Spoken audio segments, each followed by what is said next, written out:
Hello good morning everybody. ഇന്ന് നമുക്കൊരു site വിളിച്ചിട്ടുണ്ട്. വേൾഡേക്കാണ് സൈറ്റ്. ക്ലൈന്റ് പറഞ്ഞേക്കുന്നത് കുറച്ച് മെയിൻ്റനൻസിൻ്റെ വർക്കാണ്. അപ്പോൾ കുറച്ചുകൂടി വീഡിയോസ് അവിടെ കാണിച്ചേക്കാം. Stay tune. ഓക്കെ, നമുക്ക് ഫസ്റ്റ് ആയിട്ട് ചെയ്യേണ്ടത് ഇവിടെ ഒരു പാർട്ടീഷൻ ഉണ്ട്, 2 റൂമിൻ്റെ ഇടയ്ക്ക് വരുന്നത്. വലിയൊരു പാർട്ടീഷനാണ് വരുന്നത്. അപ്പോൾ ഇതിൻ്റെ ആക്ച്വലി ഡാമേജ് ആയിട്ടുണ്ട്. ഇതാണ് ഡോറ്. ഇതിൻ്റെ വിഷയം എന്ന് വെച്ചാൽ ഇത് ഇപ്പം മാനുവലായിട്ടാണ് എടുക്കുന്നത്. പിന്നെ കുറച്ച് ഡാമേജ് ഒക്കെ ഉണ്ട്, മൈക്ക് പോയിട്ടുണ്ട്. കുറച്ചുകൂടെ ടഫറാണ് ഉപയോഗിക്കാനായിട്ട്. അപ്പോൾ ഇത് റിപ്ലേസ് ചെയ്ത് നമുക്കൊരു നല്ലൊരു സൊല്യൂഷനാണ് നമുക്ക് കണ്ടുപിടിക്കേണ്ടത്. ഫോർ എക്സാമ്പിൾ ഇത് ഫുള്ള് മീറ്റിംഗ് റൂമായിട്ട് ഉപയോഗിക്കണം. പ്ലസ് നമുക്ക് ഇത് 2 സെക്ഷനും ഓഫീസ് സൈറ്റും കൺവേർട്ട് ചെയ്യാൻ പറ്റണം. നമുക്ക് 3 വിൻഡോസ് ഉണ്ട്, 1, 2 ഇതിൻ്റെ പുറയിൽ.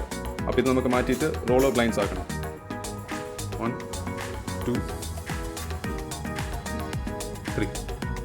പിന്നെ മൈക്കതിൻ്റെ ഇപ്പം ഡ്യൂറേഷനും ഇതെല്ലാം ഗ്ലൂ വെച്ചിട്ടാണ് ഒട്ടിച്ചേക്കുന്നത്. ഒരുപാട് ഡാമേജ് വന്നിട്ടുണ്ട്.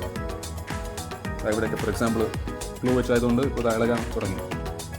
അപ്പോൾ ഇതെല്ലാം ഒന്ന് മെയിൻ്റനൻസ് ചെയ്യണം. മൈക്കതിൻ്റെ സെയിം കളർ കോഡ് കിട്ടണം. ഇതിൻ്റെ സാമ്പിൾ മിക്കവാറും എടുത്തിട്ട് ഷോപ്പിന് പ്രസൻറ്റ് ചെയ്യണം. സൈറ്റ് വിസിറ്റ് ഇപ്പം കംപ്ലീറ്റ് ആയിട്ടുണ്ട്. ബാക്കി നമ്മൾ സ്കോപ്പ് ഓഫ് വർക്ക്സ് ഒന്ന് ബ്രേക്ക് ഡൗൺ ചെയ്തിട്ട് ടീംസ് അറേഞ്ച് ചെയ്ത് മെറ്റീരിയൽ അറേഞ്ച് ചെയ്തിട്ട് കൊട്ടേഷൻ ക്ലയൻറ്റിന് വേണ്ടിയിട്ട് വിട്ടുകൊടുക്കും. Thank you.